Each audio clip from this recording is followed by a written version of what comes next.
अशार के साथ मैं दावत देता हूँ, जो बात दवा से हो न सकी, जो बात दवा से हो न सकी वो बात दुआ से होती है। जो बात दवा से हो न सकी वो बात दुआ से होती है।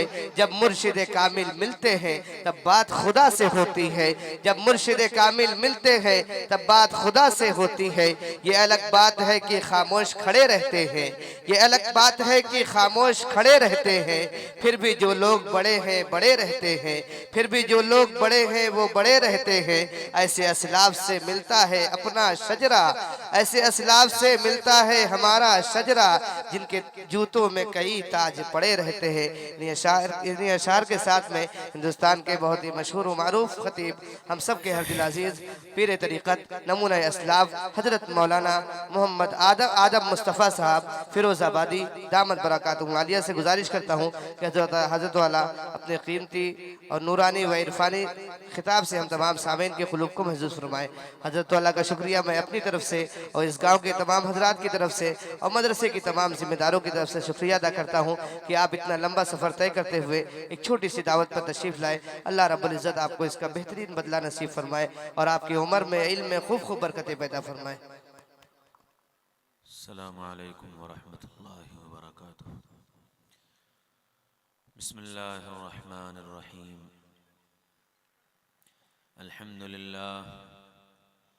अल्हम्दुलिल्लाह नहमदुहु व नस्तईनुहु व नस्तगफिरुहु व नु'मिनु बिही व नतवक्कलु अलैहि व नऊज़ु बिल्लाहि मिन शुरूरि अनफुसिना व मिन सय्यिआति अमालिना। मन यहदिहिल्लाहु फला मुज़िल्ल लहु व मन युज़लिल्हु फला हादिय लहु व नशहदु अन ला इलाहा इल्लल्लाहु वहदहु ला शरीक लहु व नशहदु अन्न सय्यिदना व नबिय्यना व मौलाना मुहम्मदन अब्दुहु व रसूलुहु व सल्लल्लाहु अलैहि व अला आलिहि व अस्हाबिहि व अज़वाजिहि व बारका व सल्लम तस्लीमन कसीरन कसीरा। अम्मा बअद फ़अऊज़ु बिल्लाहि मिनश शैतानिर रजीम। बिस्मिल्लाहिर रहमानिर रहीम। या अय्युहल्लज़ीना आमनुत्तक़ुल्लाह वलतंज़ुर नफ्सुम मा क़द्दमत लिग़दिन वत्तक़ुल्लाह इन्नल्लाह ख़बीरुम बिमा तअमलून। वला तकूनू कल्लज़ीना नसुल्लाह फ़अंसाहुम अनफुसहुम उलाइका हुमुल फ़ासिक़ून। ला यस्तवी अस्हाबुन नारि व अस्हाबुल जन्नति हुमुल फ़ाइज़ून।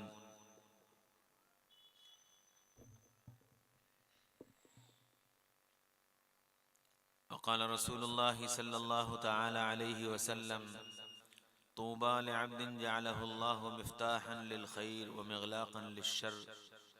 वक़ाल रसूलुल्लाहि सल्लल्लाहु तआला अलैहि वसल्लम खैरुकुम मन तअल्लमल क़ुरआन व अल्लमह औ कमा क़ाल अलैहिस्सलातु वस्सलाम।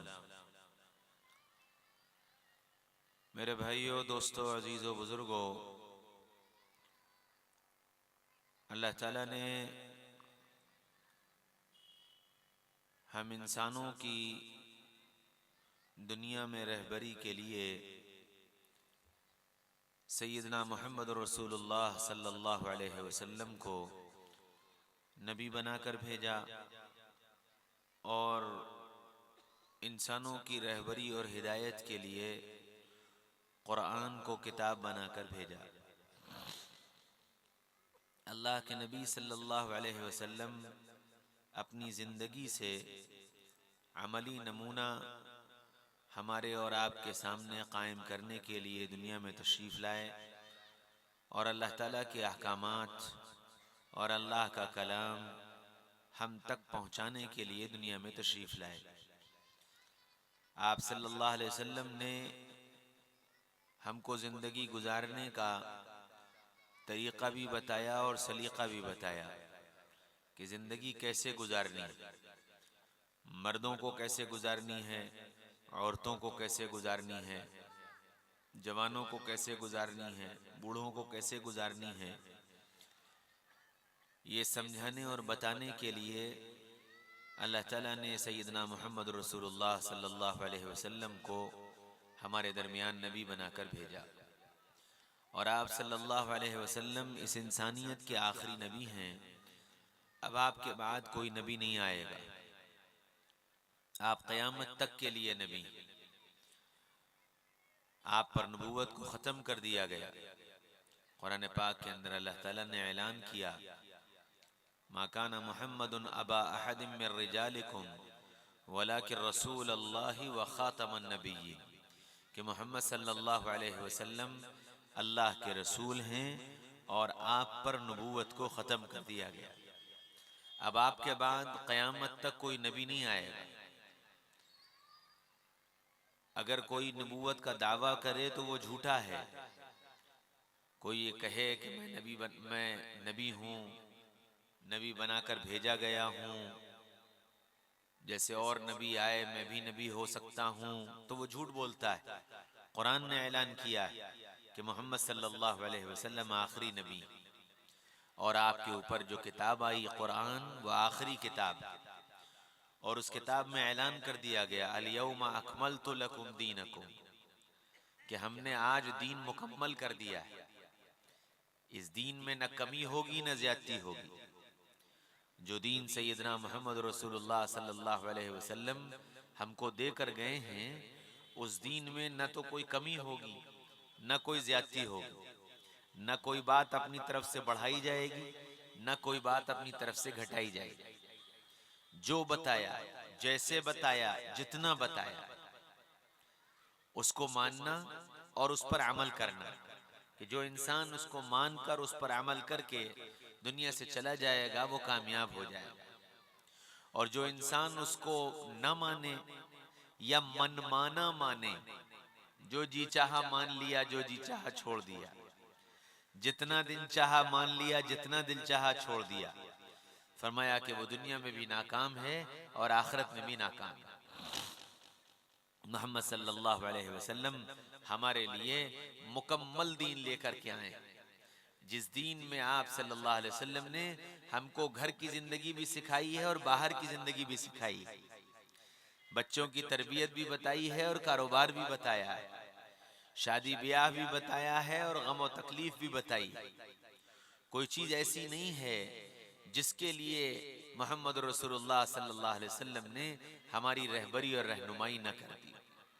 तो आप सल्लल्लाहु अलैहि वसल्लम पूरी इंसानियत के लिए रहबरी का और रहनुमाई का पैगाम लेकर आए थे। सारी दुनिया को गोया जीने का सलीका सिखाने के लिए दुनिया में तशरीफ लाए थे। तो अब हम में से हर एक अपनी जिंदगी का जायजा ले कि मैं अपनी जिंदगी कैसी गुजार रहा हूं। मेरा घर के अंदर रहना सहना कैसा है, मेरा बाहर का रहना सहना कैसा है, मेरी तिजारत कैसी है, मेरी मजदूरी कैसी है, मेरी खेती बाड़ी कैसी है, मेरी बच्चों की तरबियत कैसी है। इन सारी चीजों पर गौर करें तो इसको अंदाजा होगा कि ये अल्लाह और उसके रसूल के बताए हुए तरीके के मुताबिक अपनी जिंदगी गुजार रहा है या उस तरीके के खिलाफ गुजार रहा है। अगर उस तरीके के मुताबिक जिंदगी गुजर रही है तो अल्हम्दुलिल्लाह, अल्लाह का शुक्र है, और अगर उस तरीके के खिलाफ जिंदगी गुजर रही है तो फिक्र की बात और तौबा और इस्तिग़फ़ार की जरूरत है। क्योंकि हम दुनिया में आजाद नहीं आए हैं कि आओ खाओ कमाओ और मरकर चले जाओ, बल्कि हमारे तो दुनिया में आने का एक मकसद है, और मकसद ये है कि हम खुद अपने पैदा करने वाले को पहचाने और सारी दुनिया के बसने वाले इंसानों को अपने पैदा करने वाले का तारुफ कराएं। हम अपने नबी सल्लल्लाहु अलैहि वसल्लम को जाने और पहचाने, और फिर आप सल्लल्लाहु अलैहि वसल्लम का तारुफ सारी दुनिया को कराएं। हम तो इसलिए दुनिया के अंदर आए, इसलिए अब हम में से हर एक इसका जायजा ले। अब जायजा लेने के लिए पहले खुद जानना पड़ेगा कि आया जो काम मैं कर रहा हूं मेरा खाना खाना, मेरा पानी पीना, मेरा बिस्तर पर लेटना, मेरा घर से बाहर निकलना, मेरा घर में दाखिल होना, मेरा बीवी के साथ रहना, मेरा बच्चों की तरबियत करना, ये सारे काम आका सल्लल्लाहु अलैहि वसल्लम ने हमको किस तरह बताया, इसको मालूम करें। कुरान के अंदर अल्लाह ताला ने फरमाया फसअलू अहल ज़िक्र इन कुंतुम ला तालमून, अगर नहीं जानते हो तो जानने वालों से मालूम करो कि ये काम मैं कैसे करूं, मैं खाना कैसे खाऊं, मैं पानी कैसे पीऊं, मैं बिस्तर पर कैसे लेटूं, मैं अपने घर वालों के साथ कैसे रहूं, मैं अपने बच्चों की तरबियत कैसे करूं, इसको जानने वालों से मालूम करो। आप देखिए दुनिया के अंदर अल्लाह ताला ने जितनी मखलूकात भेजी हैं वो सब अपनी जिंदगी का इल्म लेकर आई हैं, सब जानती हैं सारी मखलूकात, गाय भैंस बकरी बिल्ली चूहा, हाँ मुर्गी, सबको पता है कि हमको अपनी जिंदगी कैसे गुजारनी, क्या खाना है क्या नहीं खाना है, अपनी हिफाजत कैसे करनी है, हाँ कैसे संभालना, सारी चीजें उनको इस सिखाने की जरूरत नहीं पड़ती, वो सब जानते हैं। मुर्गी का बच्चा पहले दिन से जानता है कि अपने पंजे से कूड़े में से अपने दाने को कैसे अलग करना है, वो अपने पंजे से अलग कर लेता है और दाना खा लेता है। बिल्ली का बच्चा पहले दिन से जानता है कि 4 इंच की दीवार को मुझे अपने पंजों से कैसे संभालना है, वो एक किनारे से दूसरे किनारे पहुंच जाता है। बकरी का बच्चा पहले दिन से जानता है कि गोश्त मेरी ग़िज़ा नहीं है, उसके सामने बहुत बढ़िया मटन बनाकर रख दो, कोरमा बनाकर रख दो, कच्चा गोश्त रख दो, पक्का रख दो, वो उसकी तरफ देखेगा भी नहीं, क्योंकि जानता है कि ये मेरी ग़िज़ा है ही नहीं, मुझे खाना ही नहीं। तो जितने जानवर हैं, जितने परिंदे हैं, जितनी मखलूकात हैं, ये सब अपनी जिंदगी का इल्म लेकर आए, इन्हें मालूम है हमें क्या करना है, और जो करना है ये सारी मखलूक बस वही करते, राई के दाने के बराबर उसके खिलाफ नहीं करते। मजाल है कोई बकरी को गोश्त खिला दे, और मजाल है कोई शेर को घास खिला दे, सारी दुनिया तो अपनी ताकत लगा ले, लेकिन बकरी को गोश्त नहीं खिला सकते, शेर को घास नहीं खिला सकते, कि उसकी ग़िज़ा गोश्त है और उसकी ग़िज़ा घास है। अब वो सारी जिंदगी गोश्त नहीं खाती और वो सारी जिंदगी घास नहीं खाता, क्यों? उसकी जिंदगी में ये इल्म डाल दिया गया कि तेरी ये ग़िज़ा है। चूहे का बच्चा पहले दिन से जानता है कि बिल्ली मेरी दुश्मन है, बिल्ली को देखता है और छलांग मारकर बिल में घुस जाता है। किसने बताया उसको कि बिल्ली तुम्हारी दुश्मन है और बिल्ली तुम्हें खा जाएगी? किसने बताया? किसी ने नहीं बताया। पैदा करने वाले ने खुद उसके अंदर ये इल्म रख दिया कि बिल्ली तुम्हारी दुश्मन, तो वो अपनी हिफाजत करने लगा। तो दुनिया की जितनी मखलूकात हैं सब अपना इल्म जानते हैं, और वो अपने इल्म के खिलाफ एक पल नहीं चलते, और जो काम जिस मखलूक के जिम्मे लगा दिया वो मखलूक उस काम को पूरा अंजाम देती है, एक पल इधर से उधर नहीं होती। सूरज का काम है रोजाना मशरिक से निकलना और रोजाना मगरिब में जाकर डूब जाना, ये सूरज का काम है। आज तक एक सेकंड आगे पीछे नहीं हुआ, एक सेकंड, एक मिनट सूरज आगे पीछे नहीं हुआ। जो निजाम बना दिया गया, वश्शम्सु तजरी लिमुस्तक़र्रिन लहा ज़ालिका तक़दीरुल अज़ीज़िल अलीम, कि सूरज की जो मंजिलें तय कर दी गई, जो निजाम बना दिया गया, वो एक बड़े ताकत वाले इल्म रखने वाले के हुक्म का ताबे होकर वो वैसे ही चल रहा है। चांद का एक निजाम बना दिया गया कि पहली तारीख को निकलना है, 14 तारीख तक बढ़ना है, 15 से फिर घटना है और 27 को डूब जाना है और 29 या 30 में फिर निकल आना है। अब वो पहले दिन से चांद इसी तरतीब पर निकल रहा है, बढ़ता है, घटता है, डूबता है, निकलता है। वल कमर कद्दरनाहु मनाजिल, कि चांद की मंजिलें तय कर दी गई, वो उन मंजिलों पर चल रहा है। एक दिन, एक लम्हा आगे पीछे नहीं होता। दिन और रात का एक निजाम अल्लाह ने बना दिया। सर्दी आती है, रात बड़ी हो जाती है, दिन छोटा हो जाता है। गर्मी आती है, रात छोटी हो जाती है, दिन बड़ा हो जाता है। आज तक ऐसा नहीं हुआ कि जी गर्मी में रात बड़ी हो गई हो, दिन छोटा हो गया हो, और सर्दी में रात छोटी हो गई हो, दिन बड़ा हो गया हो। कभी नहीं हुआ। गेहूं के निकलने का एक मौसम तय कर दिया गया। आज तक ऐसा नहीं हुआ कि उसने अपना मौसम बदल दिया। आलू के निकलने का एक मौसम तय कर दिया गया।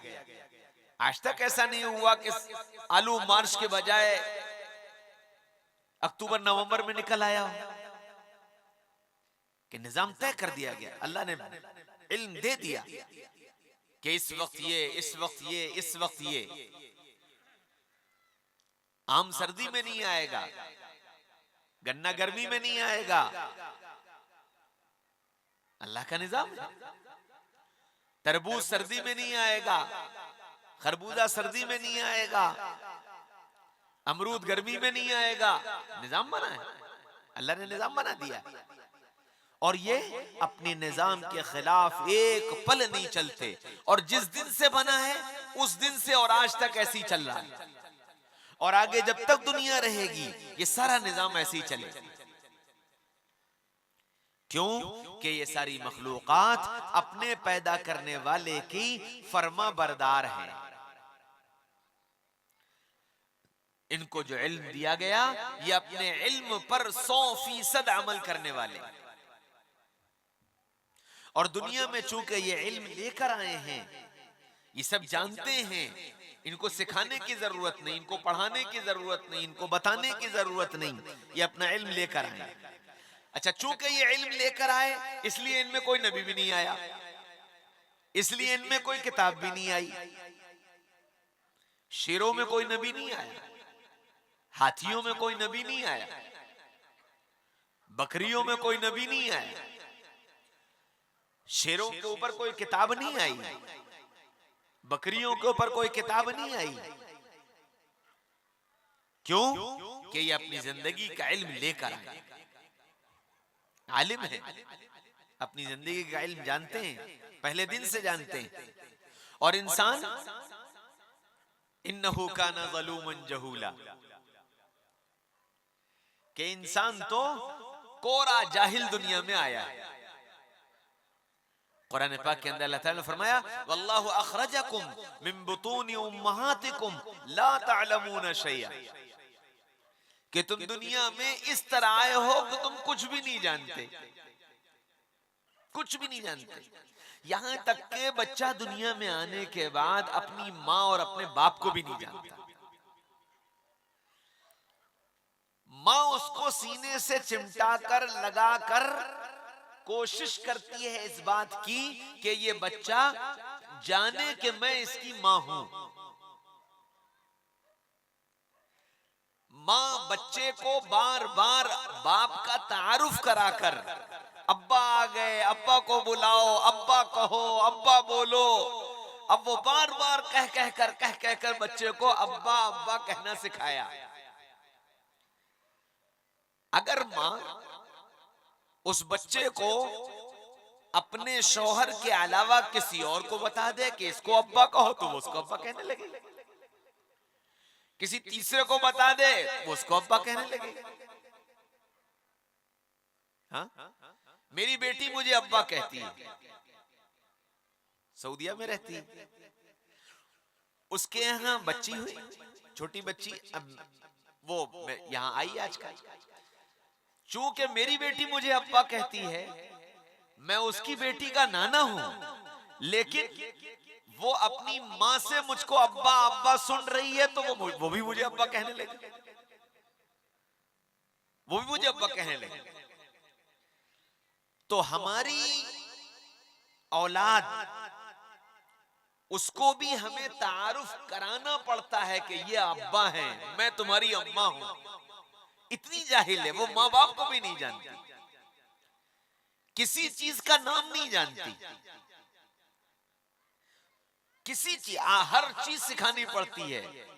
बेटा ये रोटी, ये दाल, ये चावल, ये मिठाई, ये टॉफी, हाँ, एक एक चीज का नाम सिखाना पड़ता है। इतनी जाहिल, बोलना नहीं आता, बैठना नहीं आता,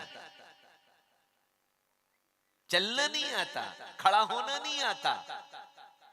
इतनी कमजोर, इतनी जाहिल इंसान की पैदाइश है कि ये कुछ नहीं जानता। ला तालमून शैआ, कुरान कह रहा कुछ नहीं पता इसे, कोरा। अच्छा, चूंकि अब ये जाहिल है तो अब इसको सिखाना पड़ेगा, इसको सिखाना पड़ेगा, इसको इल्म देना पड़ेगा। इस वजह से जाहिल से ये कहा कि इल्म सीखो, और इल्म वाले से ये कहा कि इल्म सिखाओ। माँ बाप से कहा बच्चों को इल्म सिखाओ, और बच्चों से क्या कहा, इल्म सीखो। हर न जानने वाले से ये कहा कि इल्म हासिल करो, और हर जानने वाले से ये कहा कि तुम इल्म को सिखाओ। जिम्मेदारी डाली। तो अब सबसे पहली जिम्मेदारी मां की होती है कि मां के पास जितना इल्म है वो इल्म अपने बच्चे को सिखा दे। तो अब इस इल्म में वो बच्चे को क्या सिखाती है, बोलना सिखाती है, हरूफ सिखाती है, बैठना सिखाती है, खड़ा होना सिखाती है, चलना सिखाती है, पहचानना सिखाती है, चीजों के नाम बताती है।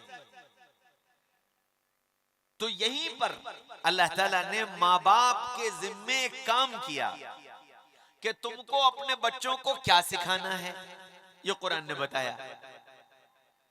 जो बच्चा दुनिया में आया है, अब इस बच्चे को क्या सिखाना है, तो फरमाया या बुनय्या ला तुश्रिक बिल्लाह इन्न शिर्क लज़ुल्मुन अज़ीम, कि अम्मी जान, अब्बा जान, आपका सबसे पहला काम यह है कि बच्चे को उसके पैदा करने वाले का तारुफ कराओ कि बेटा तुमको दुनिया में कौन लाया है, उसका तारुफ कराओ, यानी अल्लाह का तारुफ कराओ।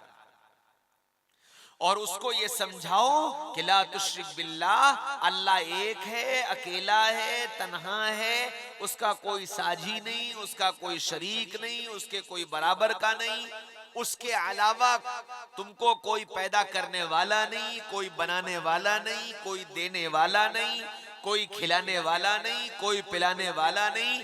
जो मांगना उसी से मांगना, जो कहना उसी से कहना, सर झुकाना तो उसी के आगे झुकाना, हाथ फैलाना तो उसी के आगे फैलाना, जरूरत रखना तो उसी के सामने रखना।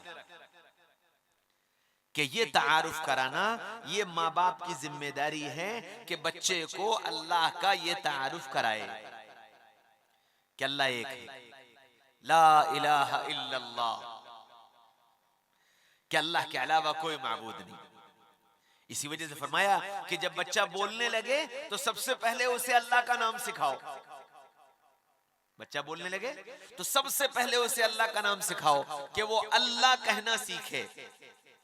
और सबसे आसान लफ्ज जो सीखने के एतबार से है वो अल्लाह ही का लफ्ज है, कि इसमें कुछ नहीं करना पड़ता, सिर्फ जबान को यहां लगाएंगे तो अल्लाह निकल आएगा। जबान को यहां तालू में लगा दो, अल्लाह निकल आएगा। तो सबसे पहला काम यह है कि जब तुम्हारा बच्चा बोलने लगे तो उसको अल्लाह का नाम सिखाओ, क्योंकि रुए जमीन पर जितने नाम हैं उन नामों में सबसे प्यारा नाम अल्लाह का है। जितने नाम हैं दुनिया में उन सारे नामों में सबसे प्यारा, सबसे अनोखा नाम अल्लाह का नाम। अनोखा कैसे? अल्लाह, मेरा नाम आदम, आदम में से अलिफ हटा दो, तो दम रह जाएगा। दम के माना अगर अरबी में लोगे तो दम के माना खून, और फारसी में लोगे तो दम के माना सांस। अच्छा, आदम में से दाल हटा दो तो आम बन जाएगा। आदम में से दाल हटा तो आम हो गया, अलिफ हटा तो दम रह गया, और मीम हटा दो तो आद रह जाएगा। तो किसी का भी नाम हो, ये तो मैंने अपने नाम की मिसाल दी, आप में से जिस किसी का भी नाम हो, उस नाम में से अगर आप एक हरफ हटा दो तो वो नाम भी बदल जाता है और माना भी बदल जाता है। नाम भी बदल जाता है और माना भी बदल जाते हैं। लेकिन अल्लाह एक ऐसा लफ्ज है कि इसमें से कुछ भी हटा दो, ना माना बदलते हैं ना मफहूम बदलता है। अल्लाह में से अलिफ हटा दो तो लिल्लाहि मा फिस समावाति व मा फिल अर्ज़। अल्लाह से अलिफ को हटाया तो क्या बचा? लिल्लाह। कुरान क्या कह रहा है? लिल्लाहि मा फिस समावाति व मा फिल अर्ज़। जमीन और आसमान अल्लाह ही के लिए। अच्छा, अलिफ को बाकी रखो, एक लाम हटा दो, क्योंकि अलिफ दो लाम और हा तब अल्लाह होता है, तो एक लाम हटा दो तो क्या बचा? इलाह। तो फरमाया इलाहुकुम इलाहु वाहिद, तुम्हारा माबूद एक अकेला अल्लाह।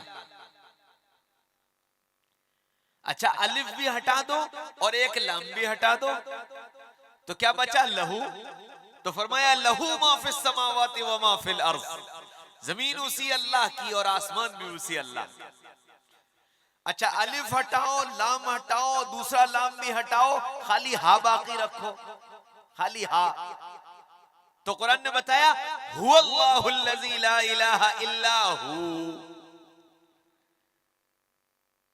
कि अल्लाह वो है जिसके अलावा कोई माबूद नहीं सिवाय उस अल्लाह के। तो अल्लाह भी अल्लाह, लिल्लाह भी अल्लाह, इलाह भी अल्लाह, लहू भी अल्लाह और हू भी अल्लाह। तो अल्लाह का नाम इतना प्यारा कि उसमें से कुछ हटा दो, कुछ बाकी रखो, ना माना बदले ना मफहूम बदले। तो माँ बाप से कहा क्या करो कि सबसे पहले बच्चे को अल्लाह का नाम लेना सिखाओ, कि वो अल्लाह का नाम लेने वाला बने। इसीलिए फरमाया कि जब बच्चा सोकर उठे तो सबसे पहले उसे कलमा पढ़ाओ। बच्चे की आंख खुले, ला इलाहा इल्लल्लाह मुहम्मदुर रसूलुल्लाह अल्हम्दुलिल्लाहिल्लज़ी अहयाना बअदमा अमातना व इलैहिन नुशूर। ये बच्चा बोलना जानता हो न जानता हो, जब वो बच्चा आंख खोले, माँ बाप की जिम्मेदारी है कि कलमा पढ़े और दुआ सुनाए, ताकि आदत पड़े कि जब बच्चे की आंख खुले तो इसकी जबान से ला इलाहा इल्लल्लाह निकले, और जब सोने लगे तो कलमा पढ़ाए, कि जब सो तो कलमा पढ़ो, ला इलाहा इल्लल्लाह मुहम्मदुर रसूलुल्लाह अल्लाहुम्मा बिस्मिका अमूतु व अहया, कि इसकी आदत डालो, ताकि जब आंख बंद हो तो ये कलमा पढ़ते हुए आंख बंद करे, और जब आंख खुले तो कलमा पढ़ते हुए आंख खुले। अगर इसकी आदत पड़ गई तो इंशाअल्लाह जब हमेशा के लिए आंख बंद होगी तो भी ज़बान पर ला इलाहा इल्लल्लाह होगा, और फिर जब कल क़यामत के मैदान में खड़ा होगा, कब्र से उठाया जाएगा, तो भी इसकी ज़बान से ला इलाहा इल्लल्लाह निकले। और फरमाया मन काना आखिरु कलामिही ला इलाहा इल्लल्लाह दखलल जन्नह, जिसका आखिरी कलमा ला इलाहा इल्लल्लाह होगा वो जन्नत में दाखिल हो जाएगा। तो बच्चे को सबसे पहला काम क्या करो कि अल्लाह का नाम सिखाओ, और जब वो सोकर उठे और जब वो सोए उसको ला इलाहा इल्लल्लाह सुनाओ, और जब बोलने लगे तो कहलवाओ, ताकि वो अल्लाह का नाम जाने। फिर अल्लाह का तारुफ कराओ। बेटा सूरज किसने बनाया? बेटा चांद किसने बनाया? बेटा ये अच्छे कपड़े कौन देता है? बेटा टॉफी कहां से आई? बेटा ये मुर्गी का बच्चा किसने बनाया? बेटा ये पेड़ पर आम कौन निकालता है? बेटा ये दरिया कौन बहा रहा है? बेटा ये सितारे कौन चमकाता है? बेटा ये बारिश के कतरे कौन लाता है, एक एक चीज दिखाकर उससे कहलवाओ कि हर चीज को देखकर वो ये कहे कि सूरज मेरे अल्लाह ने निकाला, चांद मेरा अल्लाह लाया, दिन मेरा अल्लाह लाया, रात मेरा अल्लाह लाया, कपड़े मेरे अल्लाह ने दिए, खाना मेरे अल्लाह ने दिया, टॉफी मेरे अल्लाह ने दी, आम मेरे अल्लाह ने लगाया, अनार मेरे अल्लाह ने लगाया। इस तरह अल्लाह का तारुफ कराओ कि वो कायनात को देखकर अल्लाह को पहचाने। फिर अल्लाह की ताकत समझाओ कि अल्लाह कितनी ताकत वाले हैं। ये आसमान अल्लाह ने संभाल रखा है, ये जमीन अल्लाह ने बिछा दी है, ये पहाड़ अल्लाह ने गाड़ दिए हैं, ये सूरज की रोशनी अल्लाह लाता है, बारिश के कतरे अल्लाह बरसाता है, मुझे तुम्हें अल्लाह ने पैदा किया, हवाओं को अल्लाह चलाता है, गर्मी वो लाता है, सर्दी वो लाता है, जमीन से गेहूं वो उगाता है, जमीन से गल्ला वो उगाता है, फल वो पैदा करता है, फूलों में खुशबू वो डालता है, जिंदगी वो देता है, मौत वो देता है। सारी ताकतें मिलकर उसकी राई ताकत के मुकाबले में राई के दाने के बराबर हैसियत नहीं रखती। इस तरह अल्लाह की ताकत का तारुफ कराओ कि अल्लाह ऐसी ताकत वाला है। अब जब ताकत का तारुफ होगा और अल्लाह की मोहब्बत होगी और अल्लाह की मारिफत होगी, अब ये अल्लाह को पहचानेगा। और जब ये अल्लाह को जान जाएगा, पहचान जाएगा, तो फिर अल्लाह की इबादत आसान हो जाएगी। कि एक काम माँ बाप के जिम्मे, दूसरी बात फरमाई कि दूसरा काम ये करो कि मोहम्मद सल्लल्लाहु अलैहि वसल्लम का तारुफ बच्चे को कराओ कि हमारे नबी सैयदना मोहम्मद रसूलुल्लाह सल्लल्लाहु अलैहि वसल्लम हैं। कुरान आप पर नाजिल हुआ है, आप इमामुल अंबिया हैं, आप उम्मत के आखिरी नबी हैं, आप हिदायत लेकर के आए हैं, सारी इंसानियत को जहन्नम की राह से बचाने के लिए आए हैं, सारी इंसानियत को जन्नत में दाखिल करने के लिए आए हैं। हाँ? आपके बाप का नाम अब्दुल्ला है, आपकी माँ का नाम आमिना है, आप मक्का में पैदा हुए हैं, आपने 53 साल मक्का में गुजारे हैं, आपने 10 साल मदीना में गुजारे हैं। मक्का आपने फतेह किया, मदीना में आपने कयाम किया। रुए जमीन में सबसे बाबरकत जगह बैतुल्लाह है और रुए जमीन में सबसे बाबरकत जगह मदीना मुनव्वरा है। कि ये बात इतनी समझाओ, इतनी समझाओ कि हजरत मोहम्मद सल्लल्लाहु अलैहि वसल्लम की मोहब्बत और आपकी अकीदत उस बच्चे के दिल में बैठ जाए। ये जिम्मेदारी है कि हजरत मोहम्मद सल्लल्लाहु अलैहि वसल्लम कौन है, कि हजरत मोहम्मद सल्लल्लाहु अलैहि वसल्लम हमारे लिए अल्लाह का कलाम लाने वाले। अल्लाह ने अपना कलाम मोहम्मद रसूलुल्लाह सल्लल्लाहु अलैहि वसल्लम के सीने पर नाजिल किया है और उस कलाम का नाम कुरान है। और उस कुरान को अल्लाह ने क़यामत तक महफूज रखने का वादा कर लिया है कि यह कुरान क़यामत तक महफूज रहेगा। इसका ज़बर, इसका ज़ेर, इसका पेश, इसके हुरूफ, इसकी आयात, इसकी सूरतें, कोई शख्स पूरी दुनिया की ताकत मिलकर एक ज़बर को ज़ेर नहीं कर सकती और एक ज़ेर को ज़बर नहीं कर सकती। अल्लाह इसका मुहाफिज। और यह कुरान हमारे लिए हिदायतनामा बनकर आया है। हमको जिंदगी गुजारने का तरीका इस कुरान ने बताया है। इसलिए मेरे बच्चे कुरान को सीखो। अब माँ बाप की जिम्मेदारी क्या है कि बच्चों को कुरान सिखाए, बच्चों को कुरान सिखाए कि वो अल्लाह का नाम लेने वाले, अल्लाह का कलाम पढ़ने वाले बने। कि ये जिम्मेदारी है। अल्लाह के नबी सल्लल्लाहु अलैहि वसल्लम ने फरमाया कि इल्म हासिल करो और फिर इल्म में फरमाया तुम में सबसे बेहतर इंसान वो है जो कुरान सीखे और सिखाए। तुम में सबसे बेहतर इंसान वो है खैरुकुम मन तअल्लमल कुरान व अल्लमा, जो कुरान को सीखे और फिर सीख कर दूसरों को सिखाए। तो अब माँ बाप की जिम्मेदारी है कि बच्चों को कुरान सिखाए कि ये बच्चे कुरान पढ़ने वाले बने। और जब इनका कुरान मुकम्मल हो जाए तो फिर इनकी आदत डाले कि ये रोजाना कुरान के पढ़ने वाले बने। ये माँ बाप की जिम्मेदारी कि घर के अंदर ऐसा माहौल दें कि ये बच्चे रोजाना कुरान पढ़ने वाले बने, ताकि ये अल्लाह को, रसूलुल्लाह को और कलामुल्लाह को जान ले और पहचान ले। पहली जिम्मेदारी नबी पाक सल्लल्लाहु अलैहि वसल्लम की रिसालत का इकरार हो कि हजरत मोहम्मद सल्लल्लाहु अलैहि वसल्लम कैसे नबी हैं।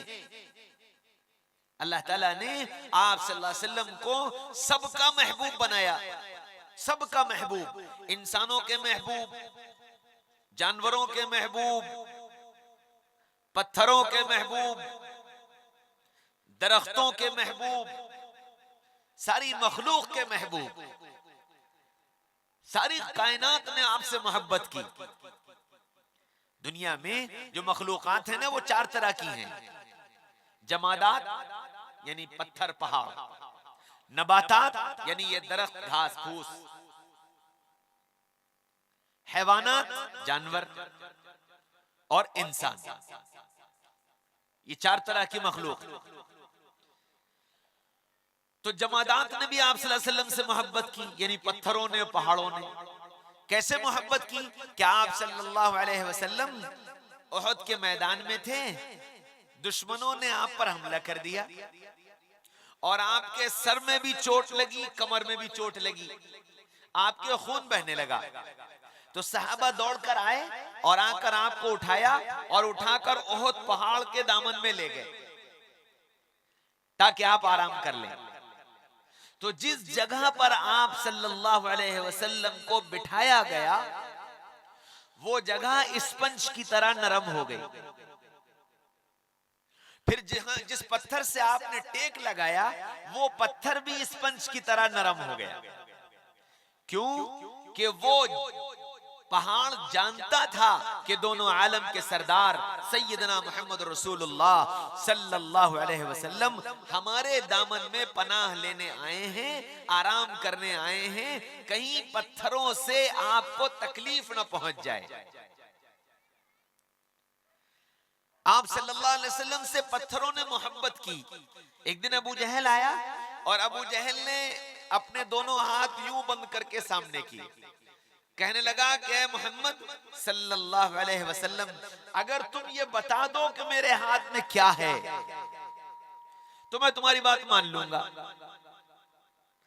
अल्लाह के रसूल सल्लल्लाहु अलैहि वसल्लम ने कहा मैं बताऊं या जो तेरे हाथ में है वो बताए?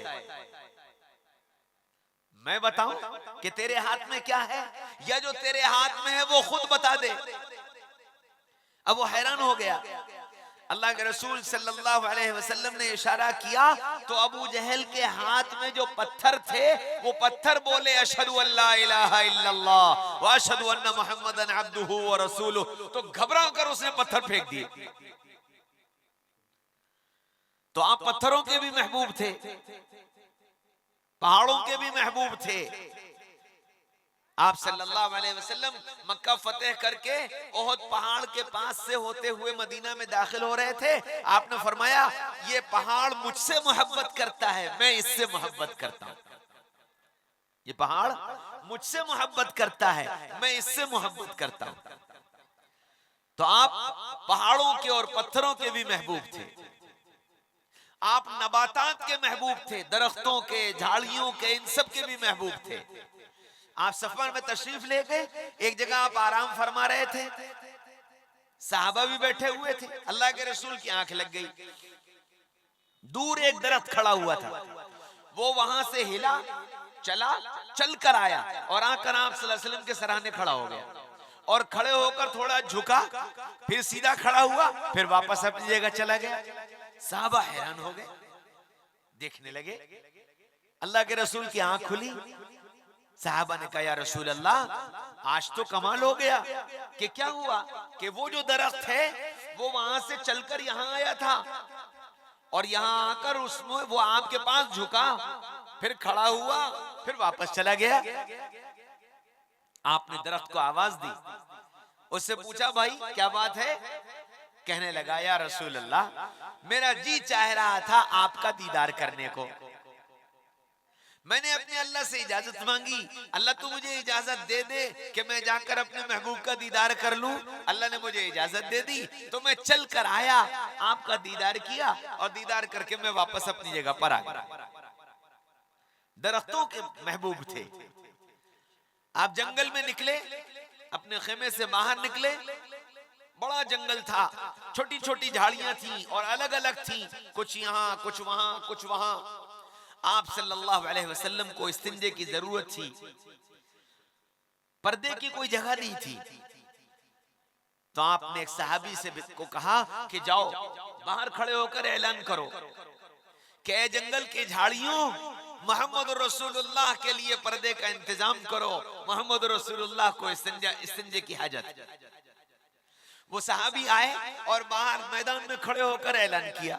जैसे ही ऐलान किया, इधर से झाड़ियां चली, इधर से चली, उधर से चली, सब आकर एक जगह जमा हो गए और पूरा पर्दे का इंतजाम कर दिया।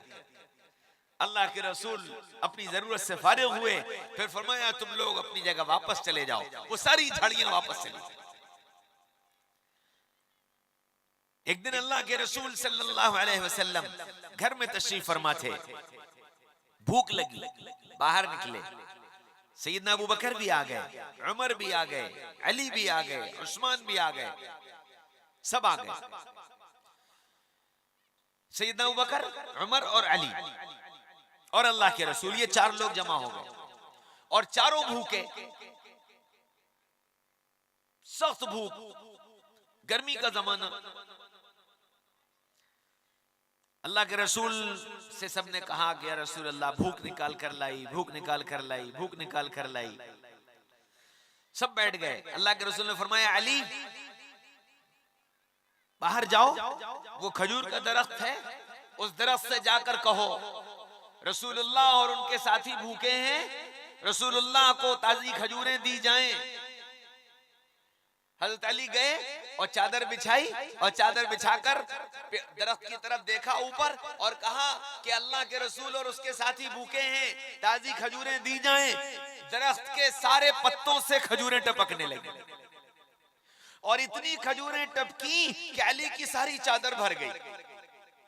गठरी बांधकर कंधे पर लाद कर ले आए, या रसूल अल्लाह ये आ गई खजूरें। खजूरों का मौसम नहीं था। दरख्तों को अल्लाह के रसूल से मोहब्बत थी, जानवरों को अल्लाह के रसूल से मोहब्बत थी। एक गांव का रहने वाला जंगल से शिकार करके गोह लाया। गोह अरबी में उसको जब कहते हैं, छिपकली की तरह का बड़ा जानवर होता है। गोह लेकर आया और वो भी ऐसी गोह जो मर चुकी थी, मरी हुई गोह। वो अपने ऊंट पर लाद कर ला रहा था। मदीना से जब गुजरा तो मदीना में किसी ने उससे कहा कि आखिरी नबी आ चुके हैं और यहां मदीने में हैं, तुम मिल लो। तो वो अपना ऊंट फौरन मोड़ करके और अल्लाह के रसूल सल्लल्लाहु अलैहि वसल्लम की मजलिस में हाजिर हुआ। अल्लाह के रसूल बैठे थे, ये अपने ऊंट पर बैठा था। उसने पूछा मन मोहम्मद, कि तुम में मोहम्मद कौन है सल्लल्लाहु अलैहि वसल्लम। अल्लाह के रसूल ने बताया कि बोलो क्या बात है, क्या तुम अल्लाह के नबी हो? आपने फरमाया हाँ मैं अल्लाह का नबी हूं। तो वो कहने लगा कि ना, मैं तुम्हें अल्लाह का नबी नहीं मानता। तो आपने पूछा भाई कैसे मानोगे, तुम अल्लाह का नबी कैसे मानोगे? तो उसने अपने ऊंट से वो गोह खींची और खींचकर जमीन पे पटक दी और पटक कर कहने लगा जब ये गवाही देगी कि तुम अल्लाह के नबी हो तो मैं नबी मानूंगा। मरी हुई गोह, जानवर वो भी मरा हुआ, अब वो क्या कह रहा, ये गवाही दे तो मैं तुम्हें नबी मानूंगा। अल्लाह के रसूल ने फरमाया अच्छा बैठ जाओ। वो बैठ गया और फिर आपने उस गोह को देखा और गोह को देखकर आवाज दी या ज़ब या ज़ब या ज़ब, एगो एगो एगो। जब तीसरी मर्तबा आपने कहा या ज़ब तो उसने अपनी गर्दन ऊपर उठा ली और गर्दन ऊपर उठाकर इतनी साफ आवाज में बोली कि उस गांव वाले ने भी सुना। अरबी जबान में उसने जवाब दिया, लब्बैक व सअदैक या रसूल अल्लाह। अल्लाह के रसूल, आपने मुझे आवाज दी, मैं हाजिर, मैं हाजिर। मेरे तो भाग जाग उठे कि रसूलुल्लाह ने मुझे आवाज दी। आपने फरमाया, मैं कौन हूं? तो वो गोह बोली, अंत रसूल रब्बिल आलमीन, कि आपको रब्बुल आलमीन ने रसूल बनाकर भेजा है, आप कायनात के नबी बनकर आए हैं। बस इतना सुनना था कि वो देहाती ईमान में दाखिल हो गया। जानवर भी आपसे मोहब्बत करते थे। एक ऊंट आया और ऊंट आकर आपके कदमों में सर रखकर खड़ा हो गया और फिर कुछ बोलने लगा। आपने पूछा क्या बात है? तो वो ऊंट बोला, या रसूल अल्लाह, मैं जब तक जवान था मेरा मालिक मेरे ऊपर वजन लादता था और मैं ये वजन लेकर फिरा करता था। आज मैं बूढ़ा हो गया, थक गया, मेरी हड्डियां कमजोर हो गईं, तो मेरा मालिक मेरी जान का दुश्मन बन गया है। या रसूलुल्लाह, मेरी जान तो बचाएं। तो आपने उसके मालिक से कहा, क्यों भाई, ये ऊंट तुम्हारी शिकायत कर रहा है? तो वो मालिक जो था वो मुस्कुराया और मुस्कुराकर उसने कहा, या रसूलल्लाह, मैंने इस ऊंट को आजाद किया। जानवरों को अल्लाह के रसूल से मोहब्बत थी। आप सल्लल्लाहु अलैहि वसल्लम का एक गधा था जिस पर आप सवारी किया करते थे, उसका नाम था याफूर। और वो इतनी आपसे मोहब्बत करता था कि जब अल्लाह के रसूल सल्लल्लाहु अलैहि वसल्लम को कोई काम होता और कोई पास मौजूद न होता तो बस आप कहते, याफूर जाओ अबू बकर को बुला लाओ। तो वो याफूर दौड़ा हुआ जाता और अबू बकर के दरवाजे पर जाकर ठाक से लात मारता, और जैसे ही दरवाजे पर लात पड़ती अंदर से अबू बकर निकलते और याफूर को देखते, समझ जाते कि अल्लाह के रसूल ने मुझे बुलाया। जब अल्लाह के रसूल सल्लल्लाहु अलैहि वसल्लम का विसाल हुआ तो वो याफूर पूरे मदीने में भागा, चीखता रहा और भागता रहा। फिर कुछ समझ में नहीं आया तो कुएं में कूदकर अपनी जान दे दी।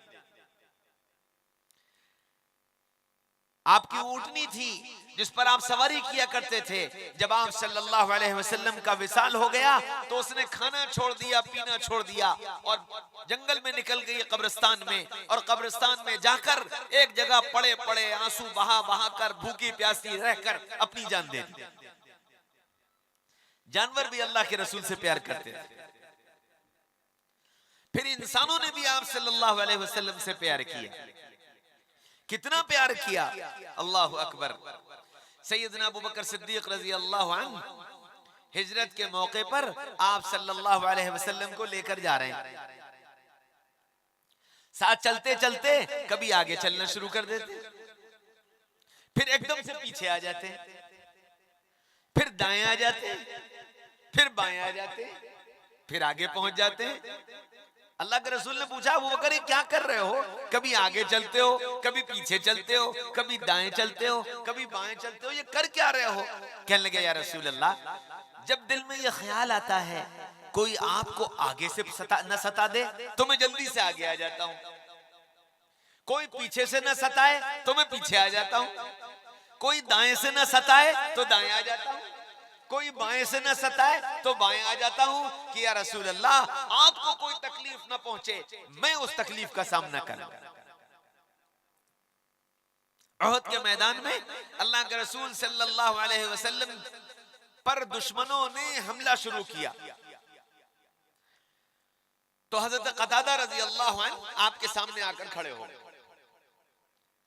सामने खड़े हुए तो दुश्मन कोई पत्थर मार रहा था, कोई तीर मार रहा था। एक दुश्मन ने तीर मारा अल्लाह के रसूल को निशाना बनाकर। सामने कतादा खड़े थे तो वो तीर आया और कतादा की आंख में घुस गया और पूरी आंख बाहर आ गई। हज़रत कतादा रज़ी अल्लाह अन्हु की जब आंख बाहर आई और अल्लाह के रसूल को पता चला तो अल्लाह के रसूल ने पूछा, या कतादा क्या हुआ? कहने लगे, या रसूल अल्लाह, दुश्मन का तीर आया और वो आंख में चला गया और जब वो तीर मैंने निकाला तो आंख बाहर आ गई। अल्लाह के रसूल सल्लल्लाहु अलैहि वसल्लम कहने लगे, कतादा तेरा बड़ा नुकसान हो गया। कहने लगे, या रसूल अल्लाह, जो आंख मेरी आपकी हिफाजत में कुर्बान हो गई, ये मुझे ज्यादा महबूब है उस आंख से जो आंख मेरे पास मौजूद है। तो अल्लाह के रसूल ने फरमाया, कतादा जरा तेरी आंख तो देखो। तो वो जो आंख निकली थी अल्लाह के रसूल ने अपने हाथ में ले ली। फरमाया, कतादा जरा मेरी तरफ तो देख। हज़रत कतादा रज़ी अल्लाह अन्हु मुड़ गए। आप सल्लल्लाहु अलैहि वसल्लम ने देखा तो आपने कतादा की आंख अपने हाथ पर रखी और हाथ पर रखकर इस तरह से आंख की जगह पर आंख को रखा और यूं करके हाथ फेर दिया। हज़रत कतादा फरमाते हैं कि मेरी ये आंख इस आंख से ज्यादा हसीन हो गई, ये आंख इस आंख से ज्यादा हसीन हो गई। ऐसी मोहब्बत हज़रत सहाबा किराम ने मोहम्मद रसूलुल्लाह सल्लल्लाहु अलैहि वसल्लम से की। और फिर आशिकाने रसूलों की तो गिनती भरी पड़ी हुई है, आप गिन नहीं सकते कैसे कैसे आशिक दुनिया के अंदर आए और कैसी कैसी मोहब्बत करने वाले आए। तो हजरत मोहम्मद सल्लल्लाहु अलैहि वसल्लम की जात ऐसी जात है जिससे सबने मोहब्बत की है। और आप सल्लल्लाहु अलैहि वसल्लम का हक ये है कि जिससे सब मोहब्बत करें। हाँ, हम सब की ये जिम्मेदारी है कि हम अल्लाह के नबी सल्लल्लाहु अलैहि वसल्लम से मोहब्बत करें और इतनी मोहब्बत करें, इतनी मोहब्बत करें कि आपकी हर अदा हमें अच्छी लगने लगे। जिससे मोहब्बत होती है तो महबूब की हर अदा महबूब होती है। तो अल्लाह के रसूल सल्लल्लाहु अलैहि वसल्लम से इतनी मोहब्बत करना कि नबी की हर अदा हमको अच्छी लगने लगे। लिबास, चेहरा, खाना पीना, सर के बाल, उठना बैठना, शादी ब्याह, खुशी गमी के हर मौके पर फौरन दिल में यह ख्याल आए, मेरे आका इस काम को कैसे करते, मेरे आका की पसंद क्या थी। जो आका की पसंद वो मेरी पसंद, जो आका की पसंद वो मेरी पसंद। मैं इस तरह अपनी जिंदगी को ढालने वाला बन जाऊं। मेरे सर के बाल जैसे आका के थे, मेरा लिबास जो आका को पसंद था, कि यह है मोहब्बत। अब आका ने जिंदगी कैसी गुजारी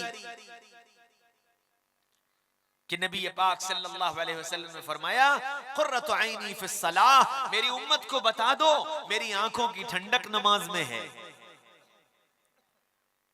क्या आप सल्लल्लाहु अलैहि वसल्लम ने नमाज खुद भी पढ़ी, घर वालों को भी पढ़ाई। वामुर अहलका बिस्सलाति वस्तबिर अलैहा ला नसलुका रिज़्क़ा नहनु नरज़ुकुका वल आक़िबतु लित्तक़वा। क्या मोहम्मद सल्लल्लाहु अलैहि वसल्लम आप खुद भी नमाज पढ़िए, घर वालों को भी नमाज का पाबंद बनाइए। हम आपसे रोजी कमवाना नहीं चाहते, रोजी तो आपको हम देंगे। मालूम यह हुआ कि नमाज के एहतिमाम पर रोजी के दरवाजे खुलेंगे और नमाज के जाये करने पर रोजी के दरवाजे बंद होंगे। अब सारी दुनिया परेशान है रोजी के लिए कि जी कारोबार नहीं चल रहा, दुकान नहीं चल रही, बरकत नहीं हो रही, काम नहीं बन रहा। बात क्या है? बात यह है कि हमने अल्लाह के हुक्म को तोड़ दिया। अल्लाह ये कह रहा है कि नमाज के एहतिमाम पर हम रोजी में बरकत देंगे, नमाज के एहतिमाम पर रोजी में बरकत देंगे। तो हमारी तो नमाज ही नहीं रही, एहतिमाम कहां से आएगा? जोहर की पढ़ ली तो असर की गायब, और मगरिब की पढ़ ली तो ईशा की गायब, और ईशा की पढ़ ली तो फजर की गायब। और फिर जो पढ़ी तो कैसी पढ़ी, जो पढ़ी वो कैसी पढ़ी।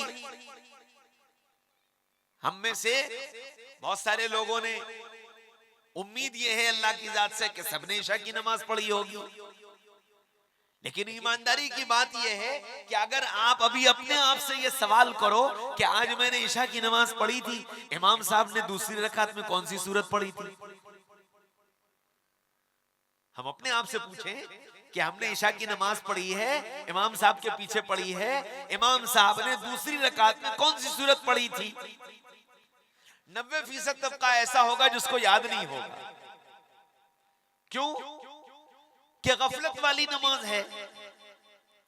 हाथ बांधकर मस्जिद में खड़े होते हैं, दिलो दिमाग से कहीं और होते हैं।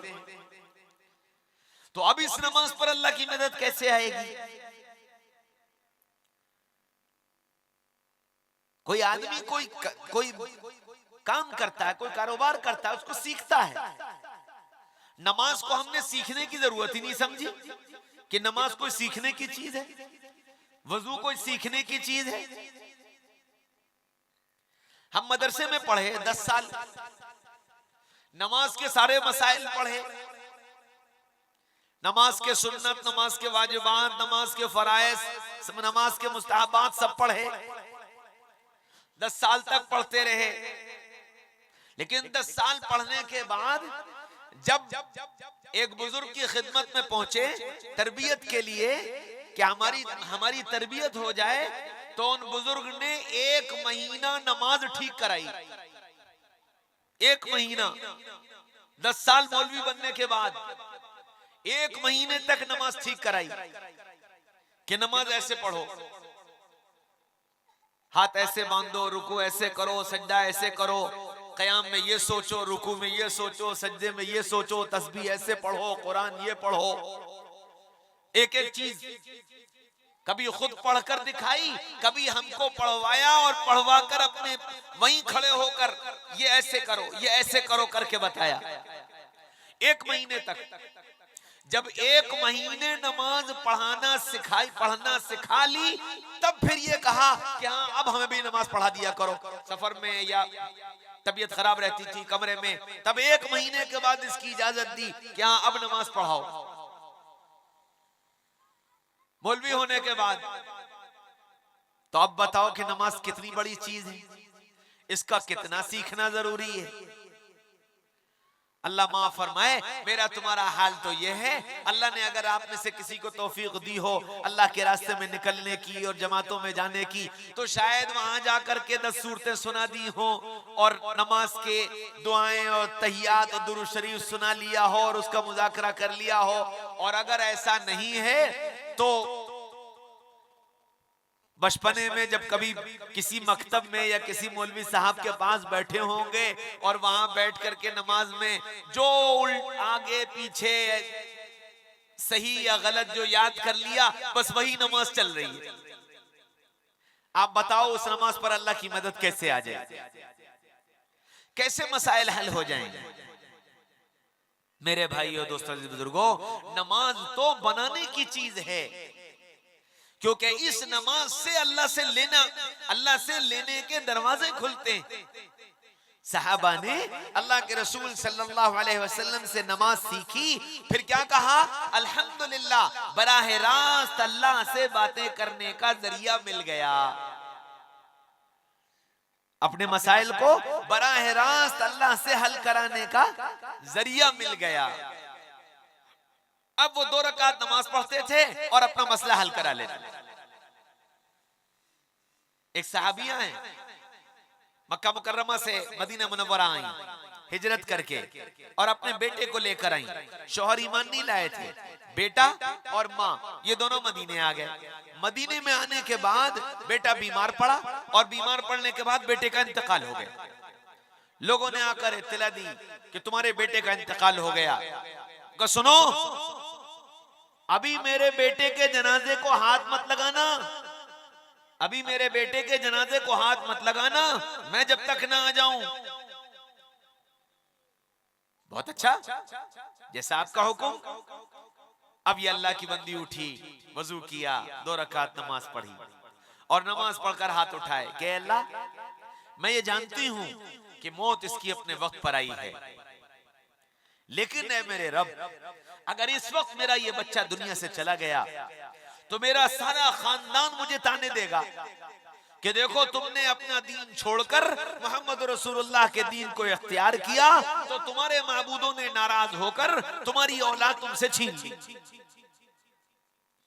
और ऐ अल्लाह अगर ऐसा हो गया तो फिर मेरे पूरे खानदान में कोई मोहम्मद रसूलुल्लाह की तालीमात को कबूल करने वाला नहीं बनेगा। ऐ अल्लाह जैसे तूने इसको पहले दिन जिंदा किया था ऐसे ही तू कल क़यामत के मैदान में इसे जिंदा करेगा। तू कल भी जिंदा करने पर कादिर था, आज भी जिंदा करने पर कादिर है और कल भी जिंदा करने पर कादिर होगा। ऐ अल्लाह मैं तुझको तेरी अजमत का, तेरी कुदरत का वास्ता देती हूँ और इस बात की दरखास्त करती हूँ कि मेरे बेटे को जिंदा कर दे। ये दुआ मांगी। अब दुआ मांगने के बाद उठी और माँ अपने बेटे के जनाजे के पास गई। जनाजे के पास पहुंचकर बेटे के पैर का अंगूठा पकड़ा और अंगूठा पकड़कर हिलाया और हिलाकर कहा कुम बिइज़्निल्लाह, अल्लाह के हुक्म से खड़ा हो जा। ये कहकर जो अंगूठा हिलाया तो बच्चे ने यूं हाथ से अपनी चादर हटाई और उठकर बैठ गया। और फिर वो नौजवान अल्लाह के रसूल सल्लल्लाहु अलैहि वसल्लम के जमाने में, फिर सैयदना अबू बकर और फिर सैयदना उमर और फिर सैयदना उस्मान रजी अल्लाह अन्हु के जमाने तक जिंदा रहा। सैयदना उस्मान के जमाने में उसका इंतकाल हुआ। फिर नमाज इतनी जानदार थी कि जो मसला आता था अभी 2 रकात पढ़कर हल कराता हूं। एक सहाबी सफर में जा रहे हैं, रास्ते में उनका जो सवारी थी खच्चर वो मर गया। अब ये बड़े परेशान कि सवारी मर गई तो सफर कैसे करूंगा। उनका ठहरो, 2 रकात नमाज पढ़ी, या अल्लाह कल क़यामत के मैदान में भी तू इसे जिंदा करेगा और आज अगर ये जिंदा न हुआ, ये मर गया तो ये मेरे किसी काम का नहीं रहेगा, और जिंदा हो गया तो मैं इस पर सवार होकर के तेरे दीन को पहुंचाने के लिए जा रहा हूं, अपनी मंजिल पे पहुंच जाऊंगा, तू इसे जिंदा कर दे। खच्चर उठ के खड़ा हो गया। रास्ता भटक गए। हजरत उस्मान इब्न मज़ऊन रज़ी अल्लाह अन्हु अपने साथियों के साथ जंगल में जा रहे हैं और एक जंगल से गुजरकर दूसरे जंगल और फिर दूसरे जंगल से गुजरकर दूसरे मुल्क पहुंचना है। वहां जंगल में चलते चलते रास्ता भटक गए, जंगल से निकलने का रास्ता ही नहीं मिल रहा, परेशान हो गए। तो एक पत्थर पर खड़े हुए और पत्थर पर खड़े होकर ऐलान किया, ओ जंगल के जानवरों, मैं मोहम्मद रसूलुल्लाह सल्लल्लाहु अलैहि वसल्लम का कासिद हूँ, अल्लाह के दीन को लेकर जा रहा हूँ, रास्ता भूल गया हूँ, मुझे रास्ता दिखा दो। तो शेर आया और दुम हिलाता हुआ आकर खड़ा हो गया और इशारा किया अपने साथ चलने का, साथ चल पड़ा, रास्ता दिखाकर शहर की हद पर पहुंचाकर और फिर अपने मुंह से उन सहाबी के पैरों को चूमकर जंगल में शेर वापस चला गया। हर मसले को अल्लाह से मांगना, 2 रकात नमाज पढ़कर अपने मसाइल को हल कराना सहाबा ने सीख लिया।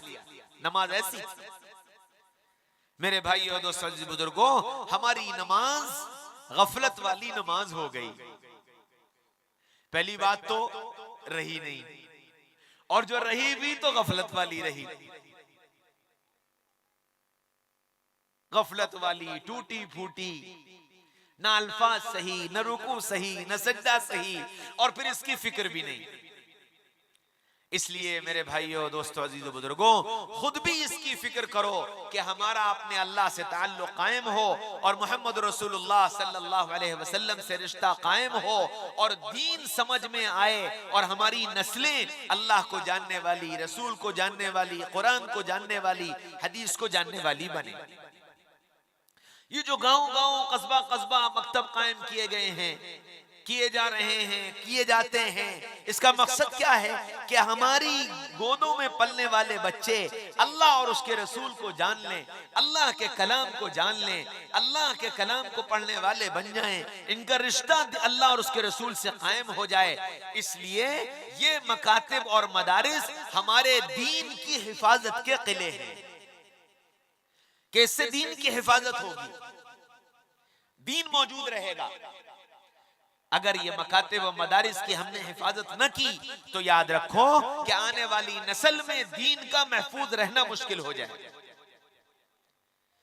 जो इलाके ऐसे हैं जहां मसाजिद नहीं हैं, जहां मकातिब नहीं चल रहे हैं, वहां ला इलाहा इल्लल्लाह कहने वाले भी नहीं हैं।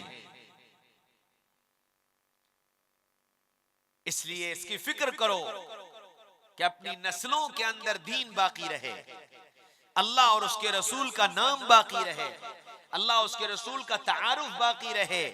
इसकी फिक्र करो कि मोहम्मद रसूलुल्लाह सल्लल्लाहु अलैहि वसल्लम ने सबसे पहला काम अल्लाह का तारुफ और रसूलुल्लाह का तारुफ, ये काम आपने किया था।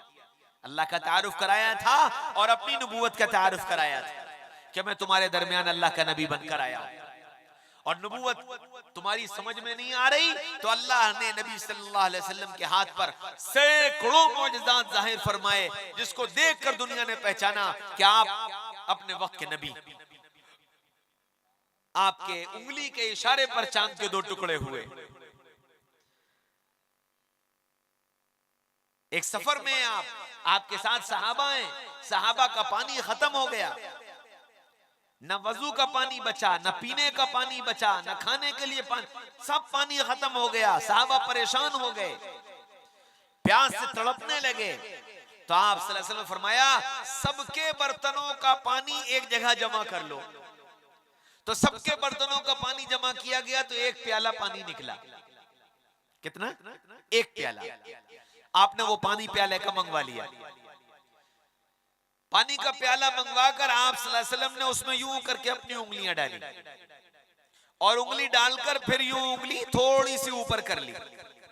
आप सल्लल्लाहु अलैहि वसल्लम की उंगलियों से पानी के चश्मे जारी हो गए और फिर फरमाया कि सब अपने अपने बर्तन भर लो।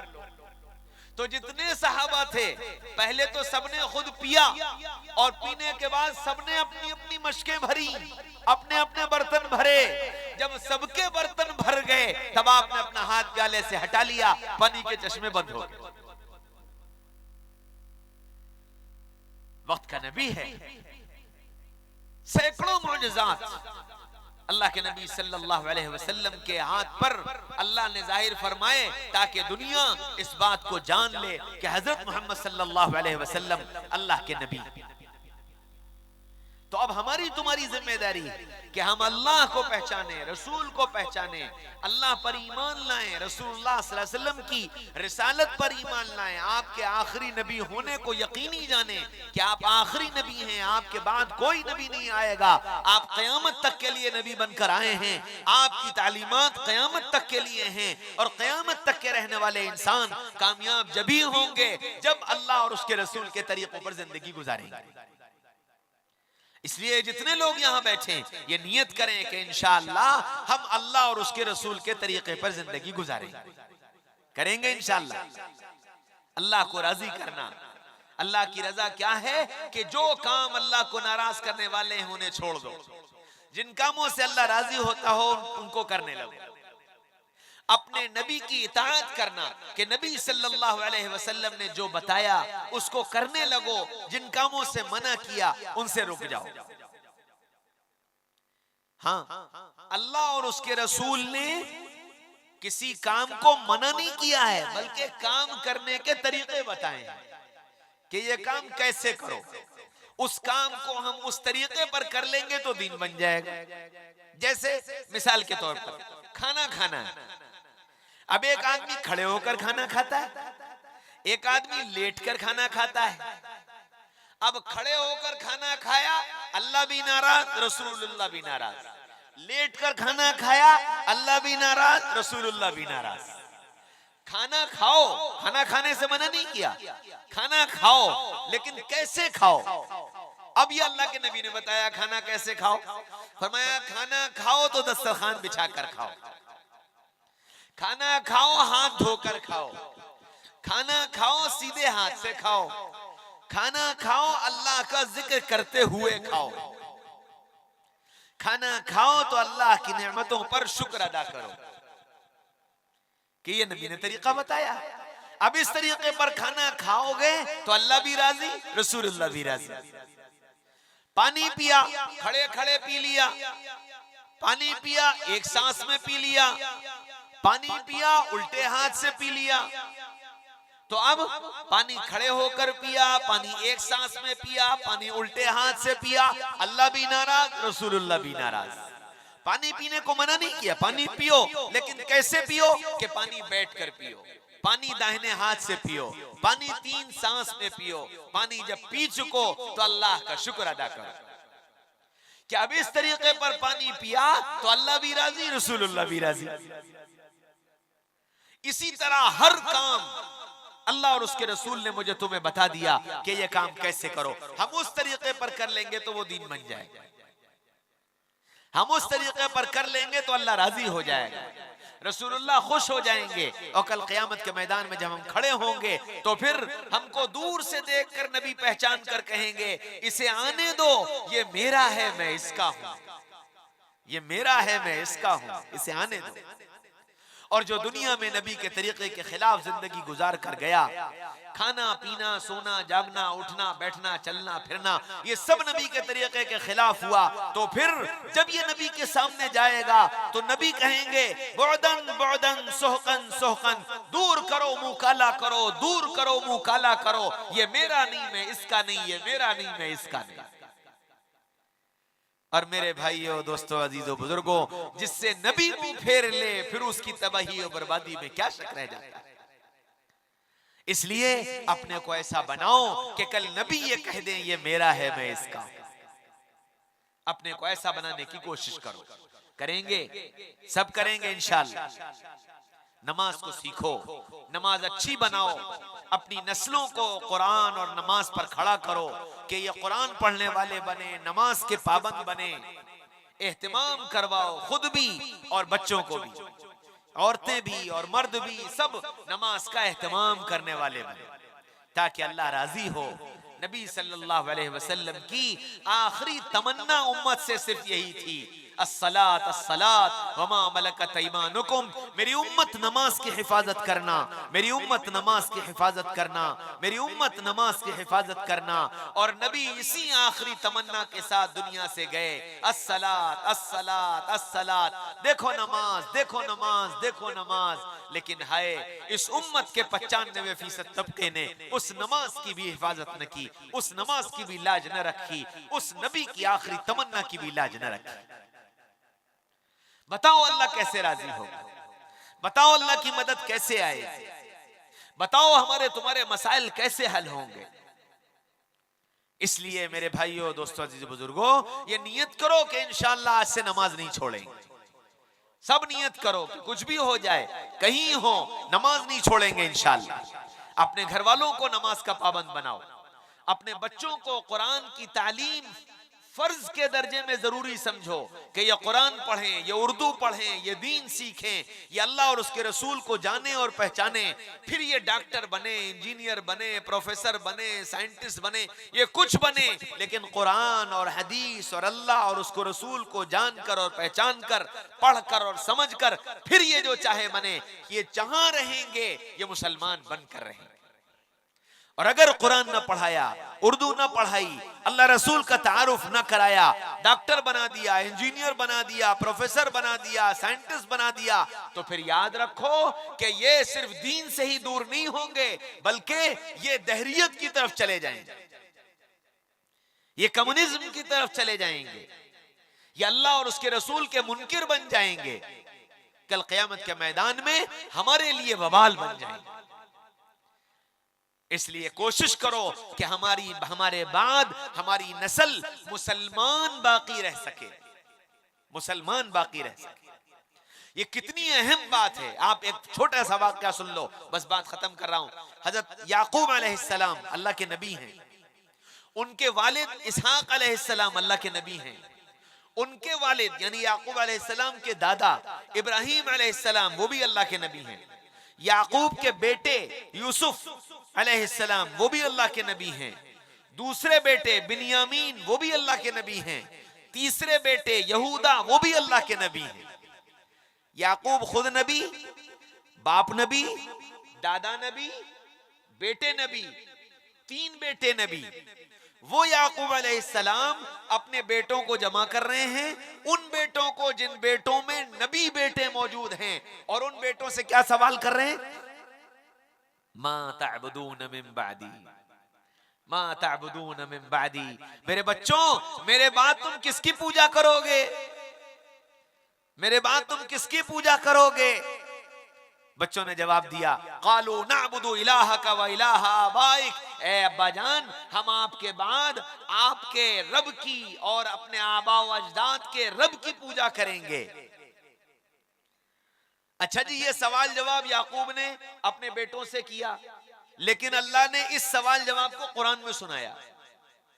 मुझे तुम्हें सुनाया कि याकूब अलैहिस्सलाम ने अपने बेटों से सवाल किया था, मा ताबुदूना मिन बादी, और बेटों ने उसके जवाब में कहा था, नाबुदु इलाहका व इलाहा आबाइक, अब्बा जान, जिसकी इबादत आपने की, जिसकी पूजा आपने की, जिसकी पूजा हमारे बाप दादा ने की, हम भी उसी की पूजा करेंगे।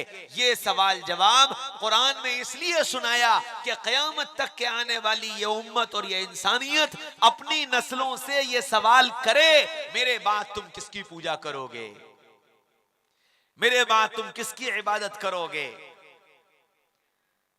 क्या मतलब कि इसकी फिक्र करो कि हमारे बाद हमारी नस्ल मुसलमान बाकी रह सके। करेंगे इंशाअल्लाह, सब करेंगे। तो बच्चों को दीन सिखाओ, बच्चों को कुरान सिखाओ, बच्चों को उर्दू सिखाओ। हमारा सारा दीनी सरमाया इस मुल्क में उर्दू जबान में महफूज है। इस वक्त का सबसे बड़ा अलमिया और दुख भरी बात यह है कि हमारी ही कौम उर्दू से 90% नावाकिफ है। ये इतना बड़ा मजमा बैठा है, हुस्न-ए-ज़न है मेरा कि सबको उर्दू आती होगी, वरना इस मजमे में 90% लोग ऐसे होंगे जिनको उर्दू लिखना पढ़ना नहीं आती होगी। अब बताओ कि वो दीनी सरमाया कहां जाएगा। मुरादाबाद में एक साहब के घर गया मैं, पूरी अलमारी किताबों से भरी हुई और किताबों पर धूल। मैंने उनसे कहा, मैंने कहा भाई माशाल्लाह किताबें तुमने बहुत जमा कर रखी हैं, क्या तुम इन किताबों को कभी पढ़ते नहीं हो? कहने लगे नहीं मौलाना, ये किताबें हमारे दादा की हैं, दादा को हमारे बहुत शौक था किताबों का, वो किताबें जमा करते थे, पढ़ते थे। अब किताबें तो बहुत सारी हैं लेकिन हमारे घर में कोई उर्दू नहीं जानता,